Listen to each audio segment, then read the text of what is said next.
नमस्कार दोस्तों, आपका स्वागत है स्टोरी जंक्शन यूट्यूब चैनल पर। राजमहल की ऊंची दीवारों और सुनहरी झरोखों के बीच रानी माधवी का जीवन सजीव था, परंतु उनका मन किसी और सत्य की खोज में भटकता रहता था। राजा सोमेश्वर एक पराक्रमी और न्यायप्रिय शासक थे, किंतु उनके शासन की कठोरता कभी कभी माधवी के हृदय को उदास कर देती थी। उन्हें एक ऐसी शांति की तलाश थी जो महल की भव्यता में नहीं बल्कि आत्मज्ञान में थी। रानी माधवी को महल के एक पुराने सेवक से झात हुआ कि नगर के बाहरी क्षेत्र में एक सिद्ध साधु महात्मा वेदांत रहते हैं, जो जीवन और सत्य के गूढ़ रहस्यों को समझाने में निपुण हैं। एक रात जब महल में सन्नाटा था और प्रहरी अपनी ड्यूटी पर तैनात थे, रानी ने अपनी प्रिय दासी सुमित्रा को साथ लिया और साधारण वेश में महल से बाहर निकल पड़ी। जंगल के संकरे मार्गों से गुजरते हुए वे एक छोटे से कुटिया के पास पहुंची। वहां दिए की हल्की रोशनी जल रही थी और महात्मा वेदांत ध्यान में लीन थे। माधवी ने सिर झुकाकर प्रणाम किया। महात्मा ने अपनी आंखें खोली और मुस्कुराकर बोले, रानी, तुम क्या खोज रही हो? माधवी ने धीरे से उत्तर दिया, मैं सत्य की खोज में हूं गुरुदेव। ये राजमहल, ये वैभव, ये अधिकार, सब कुछ होते हुए भी मेरा मन अशांत है। मैं जानना चाहती हूं कि सच्चा सुख क्या है। महात्मा वेदांत कुछ क्षण शांत रहे, फिर बोले, सुख भीतर की अवस्था है, बाहर की नहीं। जिसे तुम सत्य समझ रही हो वह केवल माया का बंधन है। जब तक तुम्हारा हृदय बंधनों में रहेगा तुम मुक्ति नहीं पा सकती। माधवी गहरे विचार में डूब गईं। वे जानती थीं कि यह ज्ञान सरल नहीं, परंतु वे इसे समझना चाहती थीं। किंतु उन्हें यह भी झात न था कि महल में उनकी अनुपस्थिति की सूचना राजा सोमेश्वर को मिल चुकी थी। महल के सैनिकों ने देखा कि रानी माधवी अपने कक्ष में नहीं थी। महल में हलचल मच गई। राजा सोमेश्वर को जैसे ही यह सूचना मिली, उनका चेहरा क्रोध और चिंता से भर गया। रानी कहां जा सकती हैं? उन्होंने गहरी आवाज में पूछा। दासियों और सेवकों से पूछताछ की गई, पर कोई कुछ न बता सका। तभी एक प्रहरी ने संकोच से कहा, राजन, मैंने रानी को रात के अंधेरे में महल से बाहर जाते देखा था। उनके साथ केवल एक दासी थी। राजा के माथे पर लकीरें उभर आईं। उनके मन में तरह तरह के विचार आने लगे। रानी इतनी रात गए कहां गई होंगी? क्या कोई षड्यंत्र तो नहीं? उन्होंने तुरंत कुछ विश्वस्त सैनिकों को साथ लिया और स्वयं घोड़े पर सवार होकर महल से बाहर निकले। महात्मा वेदांत की बातें माधवी के हृदय में हलचल मचा रही थीं। वह सोच रही थीं कि जीवन का असली उद्देश्य क्या है। तभी बाहर घोड़ों की टापों की आवाज गूंज उठी। महात्मा वेदांत शांत बैठे रहे, लेकिन माधवी का हृदय तेजी से धड़कने लगा। कुछ ही क्षणों में राजा सोमेश्वर कुटिया के बाहर आ पहुंचे। उनके चेहरे पर कठोरता और आंखों में प्रश्न थे। जैसे ही उनकी नजर माधवी पर पड़ी, उन्होंने कठोर स्वर में पूछा, रानी, आप यहां क्या कर रही हैं? माधवी ने संयम रखते हुए उत्तर दिया, राजन, मैं ज्ञान की खोज में आई हूं। यह संसार, यह वैभव, क्या यह सब कुछ है या इसके परे भी कुछ है? राजा ने गहरी सांस ली। उन्होंने महात्मा वेदांत की ओर देखा, जो बिना किसी भय के शांत बैठे थे। महात्मा ने मुस्कुराकर कहा, राजन, प्रश्न करना ही आत्मज्ञान की पहली सीढ़ी है। यदि आपकी रानी सत्य की खोज में आई है तो उन्हें रोकिए मत। हर व्यक्ति को स्वयं का सत्य खोजने का अधिकार है। राजा कुछ देर तक मौन रहे, फिर उन्होंने माधवी की ओर देखा। उनकी आंखों में कोई शिकायत नहीं थी, केवल जिज्ञासा थी। राजा सोमेश्वर कुछ क्षणों तक स्थिर खड़े रहे। उनके भीतर कई भावनाएं उमड़ रही थीं, आश्चर्य, क्रोध, संदेह और कहीं ना कहीं एक हल्की सी पीड़ा। उन्होंने कभी नहीं सोचा था कि उनकी रानी महल छोड़कर किसी साधु से मिलने आएंगी, और वह भी इस प्रकार गुप्त रूप से। रानी, यदि तुम्हें किसी प्रश्न का उत्तर चाहिए था तो तुम मुझसे कह सकती थी। क्या तुम्हें लगा कि मैं तुम्हारी जिज्ञासा को समझ नहीं पाऊंगा? उनकी आवाज में एक कठोरता थी, लेकिन साथ ही एक छिपा हुआ दर्द भी। माधवी ने गहरी सांस ली और धीमे स्वर में बोली, राजन, मैं आपसे कुछ नहीं छिपाना चाहती थी, परंतु मुझे भय था कि आप इसे अन्यथा न ले लें।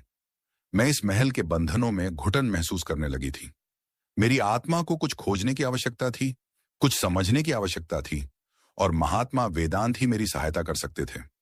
राजा ने महात्मा वेदांत की ओर देखा, जो अब भी शांत मुद्रा में बैठे थे। महात्मा बोले, राजन, हर व्यक्ति के जीवन में ऐसा समय आता है जब उसे अपने अस्तित्व का उद्देश्य समझना आवश्यक होता है। रानी भी इसी यात्रा पर निकली हैं। यदि आप सच्चा प्रेम करते हैं तो उन्हें यह जानने का अवसर दीजिए। राजा के मन में द्वंद्व चल रहा था। एक ओर उनका राजधर्म था, जो कहता था कि रानी को महल के नियमों का पालन करना चाहिए। दूसरी ओर उनका हृदय उन्हें कह रहा था कि माधवी को समझना आवश्यक है। उन्होंने गहरी सांस ली और कहा, रानी, यदि तुम सत्य की खोज करना चाहती हो तो मैं तुम्हें रोकूंगा नहीं, परंतु मैं भी इस यात्रा में तुम्हारे साथ रहना चाहता हूं। यदि यह ज्ञान इतना महत्वपूर्ण है तो मुझे भी इसे समझना चाहिए। रानी माधवी राजा सोमेश्वर की बात सुनकर कुछ क्षणों के लिए स्तब्ध रह गईं। उन्होंने कभी नहीं सोचा था कि राजा उनके साथ इस यात्रा में चलने की इच्छा जताएंगे। उनके मन में एक हलचल मच गई। अगर राजा भी उनके साथ रहेंगे तो क्या वह उस ज्ञान को प्राप्त कर पाएंगी जिसकी उन्हें खोज थी? माधवी ने धीरे से कहा, राजन, आपका यह निर्णय मेरे लिए बहुत मूल्यवान है, परंतु मैं चाहती हूं कि आप महल लौट जाएं। राजा ने भौहें चढ़ा लीं। उनकी आवाज में हल्का आश्चर्य था। रानी, क्या आप नहीं चाहती कि मैं भी इस सत्य को समझूं? माधवी ने राजा की ओर देखा और एक शांत स्वर में उत्तर दिया, राजन, यह यात्रा मेरी आत्मा की खोज की यात्रा है। मैं नहीं चाहती कि मेरी इस साधना में कोई बाधा आए। महल के दायित्व आपके हैं और आपसे बढ़कर कोई और इस राजपाट का भार नहीं उठा सकता। यदि आप यहां मेरे साथ रहेंगे तो राज्य में अव्यवस्था फैल सकती है। यह उचित नहीं होगा। राजा गहरी सांस लेकर बोले, तो क्या तुम्हें ऐसा लगता है कि मैं तुम्हारी खोज में बाधा बनूंगा? माधवी ने धीरे से सिर हिलाया, नहीं राजन, परंतु मैं चाहती हूं कि मैं स्वतंत्र होकर यह यात्रा कर सकूं। यह एक ऐसी साधना है जिसे मैं अकेले अनुभव करना चाहती हूं। महात्मा वेदांत से जो ज्ञान मैं प्राप्त करूंगी उसे मैं स्वयं समझना चाहती हूं, बिना किसी राजसी दायित्व के भार के। राजा चुप हो गए। वह जानते थे कि रानी जो कह रही थीं उसमें सत्य था। एक राजा के रूप में उनके कर्तव्य महल और प्रजा के प्रति थे। अगर वह यहां ठहरते तो यह एक राजा का नहीं बल्कि एक साधक का जीवन होता। महात्मा वेदांत ने मुस्कुराकर कहा, राजन, हर व्यक्ति की यात्रा अलग होती है। यदि रानी ने यह मार्ग चुना है तो उन्हें इसकी स्वतंत्रता मिलनी चाहिए।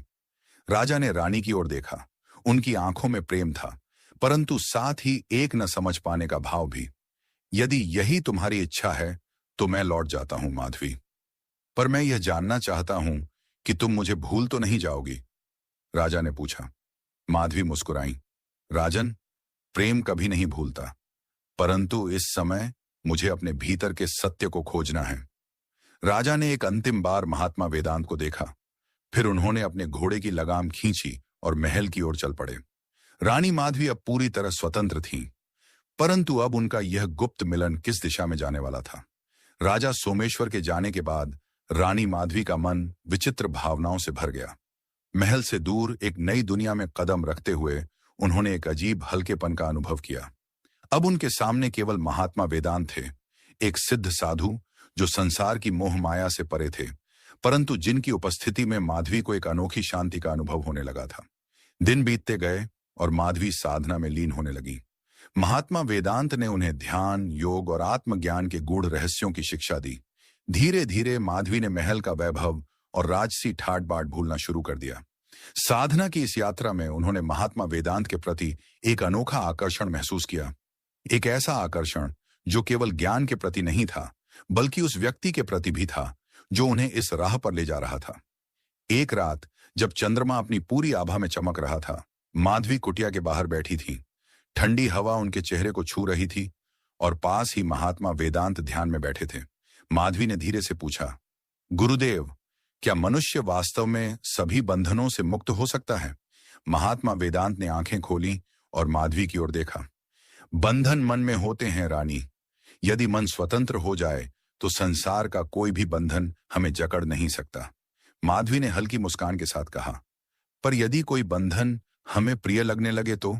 महात्मा कुछ क्षणों के लिए मौन हो गए। वह माधवी के मन की गहराई को समझ रहे थे। वह यह भी देख पा रहे थे कि अब यह केवल शिष्य और गुरु का संबंध नहीं रहा। उनके बीच एक अनकहा भाव विकसित हो रहा था, एक ऐसा लगाव जो किसी भी नियम और मर्यादा से परे था। माधवी ने अपनी दृष्टि नीचे झुका ली और धीमे स्वर में कहा, मैं नहीं जानती कि यह भावना क्या है, परंतु आपके साथ समय बिताते हुए मैं एक अजीब सी शांति महसूस करती हूं। एक ऐसा एहसास जो मैंने कभी महल में नहीं पाया। महात्मा वेदांत ने गहरी सांस ली। वह भी इस सत्य को नकार नहीं सकते थे कि माधवी की उपस्थिति उनके हृदय में हलचल मचाने लगी थी। महात्मा वेदांत ने गहरी सांस ली। साधु होने के नाते उन्होंने हमेशा संसार के बंधनों से दूर रहने का संकल्प लिया था, लेकिन रानी माधवी की उपस्थिति अब उनके भीतर कुछ नया जगा रही थी। यह कोई साधारण आकर्षण नहीं था। यह एक ऐसी अनुभूति थी जो वर्षों की साधना के बाद भी उनके भीतर कभी नहीं जगी थी। चंद्रमा अपनी उजली चांदनी बिखेर रहा था। माधवी की आंखों में एक न बुझने वाली जिज्ञासा थी और वेदांत की आंखों में एक अजीब सा असमंजस। उन्होंने अपना ध्यान हटाने के लिए आंखें मूंद लीं, लेकिन माधवी की उपस्थिति उन्हें विचलित कर रही थी। माधवी ने धीरे से कहा, गुरुदेव, क्या कोई भी मनुष्य पूरी तरह से मोहमुक्त हो सकता है? महात्मा वेदांत ने अपनी भावनाओं को नियंत्रित करने की कोशिश करते हुए उत्तर दिया, मोह केवल मन का भ्रम है रानी। हम जितना इसे समझने का प्रयास करते हैं उतना ही यह हमें अपने जाल में फंसाता है। माधवी हल्की मुस्कान के साथ बोली, परंतु यदि कोई मोह हमें सुख देता हो, यदि कोई ऐसा बंधन हो जिससे मुक्त होने की इच्छा ही ना हो। वेदांत ने उनकी ओर देखा। पहली बार उन्हें लगा कि वह अपने ही शब्दों में उलझ रहे हैं। समय बीतने लगा। माधवी की बातें, उनकी उपस्थिति, उनकी मुस्कान वेदांत के मन में एक हलचल मचाने लगी। ध्यान के समय भी उनका मन विचलित रहने लगा था। वे जितना माधवी से दूर रहने का प्रयास करते उतना ही उनका मन उनकी ओर खींचता चला जाता। माधवी भी इस परिवर्तन को महसूस कर रही थी। अब यह केवल आत्मज्ञान की खोज नहीं थी। ये दो हृदयों के बीच एक अनदेखा रिश्ता बन रहा था। एक दिन जब वे दोनों एक सरोवर के पास बैठे थे, माधवी ने धीरे से पूछा, गुरुदेव, यदि आपके मन में भी कोई मोह उत्पन्न हो जाए तो क्या आप उसे अस्वीकार करेंगे? वेदांत कुछ क्षणों तक मौन रहे। वह इस प्रश्न का उत्तर जानते थे, परंतु उसे स्वीकारने का साहस नहीं कर पा रहे थे। महात्मा वेदांत माधवी के प्रश्न से विचलित हो उठे। उनकी साधना, उनका ब्रह्मचर्य, उनका जीवन दर्शन, सब कुछ उन्हें सिखाता था कि मोहमाया से दूर रहना ही सही मार्ग है। लेकिन माधवी की उपस्थिति ने उनके भीतर एक ऐसी हलचल मचा दी थी जिससे वह स्वयं भी अनजान थे। रात का सन्नाटा था। सरोवर की लहरें हल्की हल्की हिल रही थीं। चंद्रमा की शीतल किरणें पानी पर प्रतिबिंब बना रही थीं। माधवी की आंखों में अजीब सी गहराई थी और वेदांत उन आंखों से बचने का प्रयास कर रहे थे। कुछ क्षणों की चुप्पी के बाद वेदांत ने गहरी सांस लेते हुए कहा, मोह एक परीक्षा है माधवी, यह हमें सत्य से दूर ले जा सकता है। माधवी ने हल्की मुस्कान के साथ उत्तर दिया, परंतु क्या सत्य का मार्ग प्रेम से होकर नहीं जाता? वेदांत उनकी बातों में छिपी भावना को भली भांति समझ रहे थे, लेकिन वह स्वयं को रोकना चाहते थे। वह अपनी भावनाओं से जूझ रहे थे। उन्हें समझ नहीं आ रहा था कि यह केवल एक मोह है या फिर कुछ और गहरा। अगले कुछ दिनों में वेदांत ने माधवी से दूरी बनाए रखने का प्रयास किया। वह साधना में अधिक समय बिताने लगे, अपने ध्यान को और गहरा करने लगे। लेकिन जितना वह माधवी से दूर जाने की कोशिश करते उतना ही उनका मन उनकी ओर खींचता चला जाता। माधवी भी यह महसूस कर रही थी। वेदांत ने आंखें खोली। वह जानते थे कि अब इन प्रश्नों से बचना असंभव था। माधवी आगे बढ़ी। उनके स्वर में कोमलता थी। मैं नहीं जानती कि यह क्या है, परंतु मैं यह अवश्य जानती हूं कि आपके साथ होने पर मैं पूर्ण महसूस करती हूं। क्या आपको भी ऐसा अनुभव नहीं होता? वेदांत कुछ क्षणों तक स्थिर रहे। उनके हृदय और मस्तिष्क के बीच एक भीषण युद्ध चल रहा था। वह कुछ कहना चाहते थे, परंतु शब्द जैसे उनके होठों पर आकर रुक गए। राजा सोमेश्वर जब महल लौटे तो उनके मन में अशांति थी। रानी माधवी का इस तरह उनसे दूर जाना उन्हें विचलित कर रहा था। उन्होंने सोचा था कि यह केवल आत्मज्ञान की खोज होगी, लेकिन अब उनका हृदय कुछ और संकेत देने लगा था। महल में जैसे ही उन्होंने प्रवेश किया, प्रधानमंत्री वासुदेव ने चिंता से कहा, राजन, क्या रानी लौट आई? राजा ने सिर हिला दिया। नहीं, वह अभी भी महात्मा वेदांत के साथ हैं। प्रधानमंत्री ने संकोच से कहा, राजन, मुझे कुछ अजीब संकेत मिले हैं। हमारे गुप्तचरों ने बताया है कि रानी और महात्मा वेदांत के बीच कुछ असामान्य हो रहा है। राजा के माथे पर बल पड़ गए। उन्होंने तीखे स्वर में पूछा, असामान्य, इसका क्या अर्थ है? यह कहा नहीं जा सकता राजन, वासुदेव बोले, परंतु कुछ सैनिकों ने देखा है कि रानी और महात्मा वेदांत अब पहले जैसे गुरु शिष्या नहीं दिखते। उनके बीच कुछ और ही संबंध विकसित हो रहा है। राजा की आंखों में क्रोध की ज्वाला जल उठी। उनका हृदय तेजी से धड़कने लगा। रात भर राजा सो नहीं सके। उनका मन बेचैन था। उन्होंने स्वयं को समझाने का प्रयास किया कि यह केवल एक भ्रांति होगी, परंतु उनके भीतर एक शंका जन्म लेने लगी थी। अगली ही सुबह उन्होंने अपने कुछ विश्वास पात्र सैनिकों को इकट्ठा किया और आदेश दिया, हम तुरंत जंगल की ओर प्रस्थान करेंगे। मुझे स्वयं देखना है कि वहां क्या हो रहा है। घोड़ों की टापों की आवाज गूंज उठी। राजा सोमेश्वर अब अपने संदेह को दूर करने के लिए तैयार थे। माधवी और वेदांत के बीच अब एक अजीब सा मौन था। वेदांत जानते थे कि वह एक साधु हैं, लेकिन माधवी की उपस्थिति ने उनके मन में एक अलग संसार ही रच दिया था। माधवी ने धीरे से कहा, गुरुदेव, क्या आप स्वयं से भाग रहे हैं? वेदांत ने उसकी ओर देखा। उनकी आंखों में एक ऐसा संघर्ष था जिसे वह स्वयं भी नहीं समझ पा रहे थे। मैं नहीं जानता माधवी, उन्होंने कहा, परंतु यह जो हो रहा है यह वैसा नहीं है जैसा मैंने अपने जीवन के लिए सोचा था। माधवी मुस्कुरा दी। परंतु क्या जीवन वही होता है जो हम सोचते हैं? इससे पहले कि वेदांत कोई उत्तर दे पाते, दूर से घोड़ों की टापों की आवाज आने लगी। दोनों ने एक दूसरे की ओर देखा। यह संकेत था कि कोई आ रहा था। राजा सोमेश्वर अपने सैनिकों के साथ वहां पहुंच चुके थे। उनकी आंखों में संदेह, क्रोध और दर्द का मिला-जुला भाव था। उन्होंने कुटिया के बाहर खड़े होकर गहरी आवाज में कहा, रानी माधवी, बाहर आइए। राजा सोमेश्वर की गर्जन भरी आवाज सुनकर कुटिया में सन्नाटा छा गया। माधवी और महात्मा वेदांत ने एक दूसरे की ओर देखा।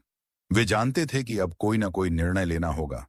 माधवी ने धीमे स्वर में कहा, राजा यहां आ चुके हैं, हमें अब अपने भीतर के सत्य को स्वीकारना होगा। वेदांत ने गहरी सांस ली। उनकी वर्षों की तपस्या, उनका सन्यास, उनकी साधना, सब कुछ एक ओर था और दूसरी ओर था माधवी के प्रति उनका अप्रत्याशित लगाव। माधवी ने दरवाजे की ओर बढ़ते हुए कहा, राजन, आप अचानक यहां कैसे? राजा की आंखों में संदेह था। उन्होंने चारों ओर देखा। एक साधारण कुटिया, पास में जलता हुआ दीपक और सामने खड़ी उनकी रानी, जो अब पहले जैसी नहीं लग रही थी। मुझे समाचार मिले हैं कि तुम और यह साधु। राजा ने वाक्य अधूरा छोड़ दिया। उनकी आंखें वेदांत पर टिकी थीं, मानो वह उनके हृदय की गहराइयों को पढ़ने की कोशिश कर रहे हों। वेदांत ने स्वयं को संयमित रखते हुए कहा, राजन, रानी यहां आत्मज्ञान की खोज में आई थी। राजा ने ठंडी आवाज में उत्तर दिया, और तुम्हें क्या मिला, माधवी? माधवी कुछ क्षणों के लिए चुप रही। फिर उन्होंने स्पष्ट स्वर में कहा, मैंने यहां जो अनुभव किया वह महल में कभी नहीं पाया। मैं केवल ज्ञान नहीं बल्कि स्वयं को खोज रही थी, और इस खोज में वह रुकी। उनकी आंखें वेदांत की ओर चली गईं। मैं अकेली नहीं थी। राजा ने उनकी बात सुनकर मुट्ठियां भींच लीं। राजा के जाने के बाद माधवी और वेदांत के बीच का बंधन और गहरा होने लगा। अब वे एक दूसरे से खुलकर बातें करने लगे। वे लंबे समय तक जंगल में घूमते, सरोवर के किनारे बैठकर चर्चा करते और रात को चंद्रमा के नीचे घंटों मौन में एक दूसरे की उपस्थिति का अनुभव करते। वेदांत, जो अब तक एक कठोर तपस्वी थे, अब धीरे धीरे अपने भीतर बदलाव महसूस कर रहे थे। माधवी की मुस्कान, उनकी बातें, उनका कोमल स्पर्श, इन सब से बचना अब उनके लिए कठिन हो गया था। एक दिन जब दोनों आश्रम के पास एक आम्रकुंज में बैठे थे, माधवी ने धीरे से कहा, गुरुदेव, क्या आपने कभी प्रेम को महसूस किया है? वेदांत चुप रहे। उनके पास इस प्रश्न का कोई स्पष्ट उत्तर नहीं था। माधवी ने उनकी ओर देखा, यदि मैं कहूं कि मैं अब केवल आपकी शिष्या नहीं रही तो? वेदांत ने उसकी आंखों में झांका। वर्षों की कठोर साधना के बावजूद वह इस स्त्री की उपस्थिति में अपना धैर्य खोते जा रहे थे। उन्होंने धीरे से कहा, मैं नहीं जानता कि यह क्या है माधवी, परंतु मैं यह अवश्य जानता हूं कि तुम्हारी उपस्थिति ने मुझे बदल दिया है। माधवी ने हल्की मुस्कान के साथ उत्तर दिया, तो फिर इस परिवर्तन को स्वीकार क्यों नहीं कर लेते? महात्मा वेदांत अब अपने भीतर एक अजीब से द्वंद्व में थे। माधवी के प्रति उनका आकर्षण अब एक साधारण लगाव से कहीं अधिक गहरा हो चुका था, परंतु उन्होंने अपने जीवन को सन्यास के लिए समर्पित किया था। यह नया भाव उन्हें एक ऐसे मोड़ पर ले आया था जहां से पीछे लौटना कठिन था। एक दिन जब माधवी और वेदांत आम्रकुंज में बैठे थे, वेदांत ने गहरी सांस लेते हुए कहा, माधवी, मैं तुमसे कुछ कहना चाहता हूं। माधवी ने उनकी ओर देखा। हां, कहिए गुरुदेव, वेदांत ने शांत स्वर में कहा। राजा सोमेश्वर को सच्चाई बताने का समय आ गया है। मैं उन्हें स्वयं यह बताऊंगा कि मैं अब कौन हूं और क्या चाहता हूं। माधवी चौंक गई। परंतु राजन को यह सब बताने की क्या आवश्यकता है? वे कभी इसे स्वीकार नहीं करेंगे। वेदांत मुस्कुराए। शायद नहीं, लेकिन सत्य को छुपाना अब उचित नहीं है। अगली सुबह वेदांत अकेले महल की ओर चल पड़े। माधवी ने उन्हें रोकने की बहुत कोशिश की, लेकिन उन्होंने दृढ़ निश्चय कर लिया था। जब वे महल पहुंचे तो सैनिकों ने उन्हें दरबार तक पहुंचाया। राजा सोमेश्वर पहले से ही प्रतीक्षा कर रहे थे। राजा ने कठोर स्वर में कहा, महात्मा वेदांत, आपने इस यात्रा का उद्देश्य बताया नहीं। क्या आप स्वयं महल आने की आवश्यकता महसूस कर रहे हैं? वेदांत ने गंभीरता से उत्तर दिया, राजन, मैं आपके पास सत्य लेकर आया हूं। राजा ने आंखें संकीर्ण कर लीं। कैसा सत्य? वेदांत ने बिना किसी झिझक के कहा, रानी माधवी और मेरे बीच अब केवल गुरु शिष्या का संबंध नहीं रहा। हम दोनों ने एक दूसरे के साथ समय बिताया है और अब हमारा संबंध एक नई दिशा की ओर बढ़ रहा है। राजा की आंखों में क्रोध भड़क उठा। उन्होंने सिंहासन की बाहों को कसकर पकड़ लिया। क्या तुम यह कहने आए हो कि मेरी रानी अब तुम्हारी हो चुकी है? वेदांत ने शांति से उत्तर दिया, मैं यह कहने आया हूं कि मैं अब एक साधु नहीं हूं। दरबार में एक अजीब सन्नाटा छा गया। राजा की आंखों में एक मिश्रित भाव था, क्रोध, अविश्वास और एक छुपा हुआ दर्द।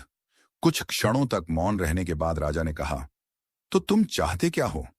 वेदांत ने गंभीर स्वर में कहा, मैं चाहता हूं कि आप रानी को उनके निर्णय की स्वतंत्रता दें। यदि वह आपके साथ लौटना चाहती है तो मैं पीछे हट जाऊंगा, लेकिन यदि वह मेरे साथ रहना चाहें तो उन्हें जाने दें। राजा की आंखें वेदांत पर टिकी रहीं। उनके मन में अनेकों विचार उमड़ने लगे। राजा सोमेश्वर कई दिनों के मानसिक संघर्ष के बाद अपने मन को शांत करने के लिए महल से बाहर निकलने का निर्णय लेते हैं। वह दिन भर का भ्रमण करना चाहते थे ताकि वह अपने विचारों को व्यवस्थित कर सकें। राजा ने अपने घोड़े पर सवार होकर महल के दरवाजे से बाहर निकलने की योजना बनाई। साथ में उनके कुछ विश्वास पात्र सैनिक भी थे। राजा का मन विचलित था और वह यह सोच रहे थे कि क्या उनका संदेह सही था या फिर यह सब एक गलतफहमी थी। रास्ते में राजा को शांति और धैर्य की आवश्यकता महसूस हो रही थी।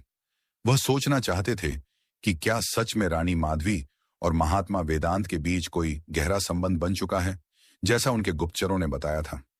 जब राजा भ्रमण पर थे, उसी समय रानी माधवी और महात्मा वेदांत जंगल के भीतर एक स्थान पर मिले। दोनों की बातचीत में एक गहरी समझ थी और उनका संवाद बिना किसी रोक टोक के बहता जा रहा था। माधवी ने कहा, गुरुदेव, क्या आपको नहीं लगता कि हमें अब कुछ निर्णय लेना चाहिए? वेदांत ने शांत स्वर में कहा, हमारे बीच यह जो संबंध बन चुका है वह किसी भी रूप में पवित्र है। माधवी ने उसकी ओर देखा और धीमे से कहा, परंतु क्या हम इसे स्वीकार कर सकते हैं समाज के लिए? वेदांत ने एक लंबी सांस ली। समाज ने हमें जो रूप दिया है वह कभी भी हमारी आत्मा का वास्तविक रूप नहीं हो सकता। माधवी मुस्कुराई, तभी तो हमें यही समझना चाहिए कि हम जो हैं वही सत्य है। इसी बीच राजा सोमेश्वर और उनके सैनिक जंगल के पास पहुंचे, जहां से वह दोनों कुछ दूर स्थित स्थान पर चर्चा कर रहे थे। राजा ने हलचल सुनी और घोड़े को धीमा किया। उनके सैनिक ने धीरे से कहा, राजन, यह वही स्थान है जहां गुप्तचरों ने रानी और महात्मा वेदांत को देखा था। राजा ने आगे बढ़ते हुए कहा, हमें सावधान रहना होगा। राजा और उनके सैनिक धीरे धीरे आगे बढ़े और कुछ समय बाद वह दोनों रानी और वेदांत को उस स्थान पर देख सके। रानी और वेदांत एक दूसरे के पास बैठे थे, बिल्कुल वैसे जैसे दो आत्माएं गहरे संवाद में लीन होती हैं। राजा की आंखों में शंका और क्रोध दोनों का मिश्रण था। राजा सोमेश्वर ने गुस्से और असमंजस के बीच दोनों को देखा, रानी माधवी और महात्मा वेदांत को। उनके मन में विचारों का तूफान था, लेकिन उनका निर्णय स्पष्ट था। माधवी और वेदांत चुप रहे, क्योंकि वे जानते थे कि अब राजा का निर्णय अंतिम होगा। राजा ने सैनिकों को आदेश दिया, इन्हें महल वापस ले चलो और मेरे दरबार में उपस्थित करो।